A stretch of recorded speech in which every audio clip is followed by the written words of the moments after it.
திராவிட முன்னேற்றக் கழகத்தின் சார்பில் மாநிலங்களவைக்கு 4 வேட்பாளர்களை தேர்வு செய்திருப்பது மகிழ்ச்சி அளிக்கிறது. அதில் மக்கள் நீதி மய்யம் தலைவர்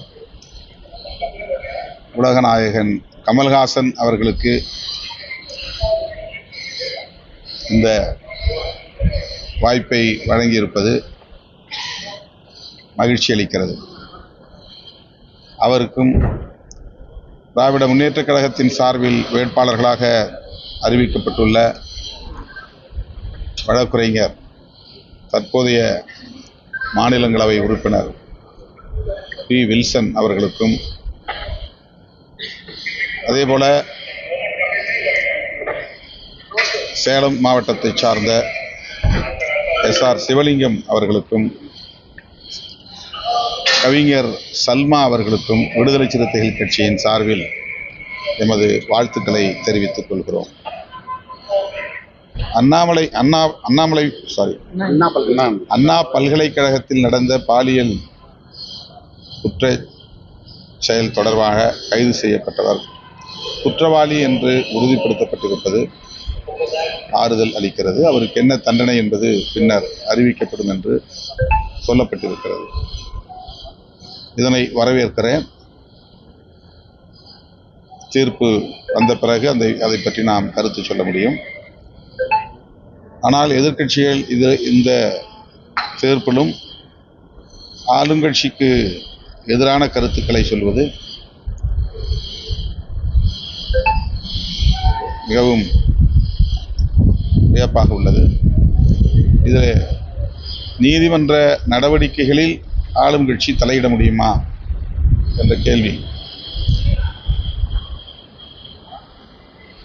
இந்திய அளவில் பல வழக்குகளில் இதுபோன்ற விமர்சனங்கள் எழுந்துள்ளன. இந்திய ஒன்றிய அரசு நீதிமன்ற நடவடிக்கைகளில் தலையிடுகின்றன என்கிற விமர்சனங்கள் உண்டு. ஆனால் இந்த வழக்கில் தமிழ்நாடு அரசு அல்லது திமுக அரசு தலையிட்டு இருக்கிறது என்ற விமர்சனத்தை ஏற்க இயலவில்லை. மிக நேர்மையாக இந்த விசாரணை நடந்திருக்கிறது என்று நான் நம்புகிறேன். தீர்ப்பு வரும்போது நமக்கு அதில் உண்மை புலப்படும். சரி, இதில் யார் அந்த சார் அப்படிங்கிறது இன்னும் தெரியல. அது கூட இந்த தீர்ப்பு எப்படி ஏற்றுக்க முடியும்னு சொல்லி எதிர்க்கட்சியில் கேட்குறேன். அது புலனாய்வில் தெரிய வேண்டிய விஷயம். நீதிமன்றத்தில் எது ஆதாரமாக காட்டப்படுகிறதோ, எது சாட்சியங்களாக எவை சாட்சியங்களாக முன்னிறுத்தப்படுகின்றனவோ அவற்றை வைத்து தீர்ப்பு வழங்கப்படும். குற்றவாளிகள் யாரை சேர்ப்பது என்பதெல்லாம் புலனாய்வு தொடர்பான விவரங்கள். அதில் நீதிபதிக்கு எந்த ரோலும் கிடையாது. அதுதான், அது புலனாய்வில் அதில் தீர்ப்பு வச்சு நம்ம ஒன்றும் சொல்ல முடியாது. புலனாய்வில் இருக்கிற குற்றச்சாட்டுனா நீங்கள் அதை வழக்க போடுங்க, தனியாக கூட வழக்கு போடலாம். இந்த தீர்ப்பில் இந்த வழக்கில் உண்மையான குற்றவாளிகள் இணைக்கப்படலை, இந்த புலன் விசாரணை வேறு புலன் விசாரணை வேண்டும், ஒரு ஸ்பெஷல் இன்வெஸ்டிகேஷன் டீம் வேணும், அல்லது சிபிஐ விசாரணை வேணும், இந்த புலன் விசாரணையில் எங்களுக்கு நம்பிக்கை இல்லை, இந்த தீர்ப்பிலும் நம்பிக்கை இல்லை அப்படின்னு போகலாம். இப்போ தீர்ப்பு வழங்கப்பட்ட பிறகு நீங்கள் மேல்முறையீட்டுக்கு தான் போக முடியும். அந்த புலன் விசாரணையை எதிர்த்து போக முடியுமான்னு எனக்கு தெரியல. தமிழ் மொழியிலிருந்து தான் கன்னட மொழி பிறந்ததுன்னு சொல்லி நடிகர் கமல் சொல்லியிருக்காரு. தற்போது பல்வேறு கருத்துகள் எழுப்பியிருக்கு. சித்தராமையா கண்டனம் தெரிவிச்சிருக்காரு. வரலாற்று மொழியியல் வல்லுநர்கள், தேவநேய பாவாணர் போன்றவர்கள்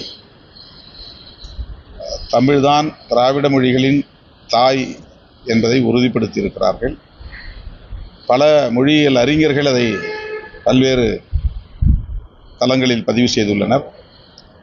இன்றைக்கு கன்னடம், மலையாளம் பேசக்கூடிய மக்கள் அந்த உண்மையை ஏற்க தயங்கலாம். ஆனால் வரலாறு தான், உண்மைதான். அதை எவரும் மறுக்க முடியாது.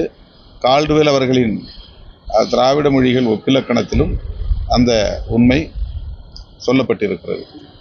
ஆகவே தமிழிலிருந்து பிற மொழிகள் சமஸ்கிருத கலப்பால் உருவாகி இருக்கின்றன என்பது ஏற்றுக்கொள்ளப்பட்ட, உறுதிப்படுத்தப்பட்ட ஒரு வரலாற்று உண்மையாகும். வைகோக்கு ராஜ்யசபா எம்பி மறுக்கப்பட்டிருக்குது. அவங்க கட்சிக்காரர்கள்லாம் வருத்தத்தில் இருக்கிறாங்க. பார்கெனிங் பவர் இல்ல குறைஞ்சிருச்சு நினைக்கிறீங்க? அது வந்து ஒன்று மதிமுக சொல்லணும், இல்லைன்னா திமுக சொல்லணும். இதில் நான் கருத்து சொல்றதுக்கு எதுவும் இல்லை. சரி, இப்போ எலெக்ஷன் அப்ப தேமுதிக வந்து சீட்டு தருவோம்னு சொல்லி ஏடிஎம்கே சொல்லியிருந்தாங்க. ஆனா அது இப்ப இல்லங்கிறாங்க. அது அவங்க பிரச்சனை, அது அவங்க தான் சொல்லணும். சட்டமன்ற தேர்தலில் சரி, ரைட்.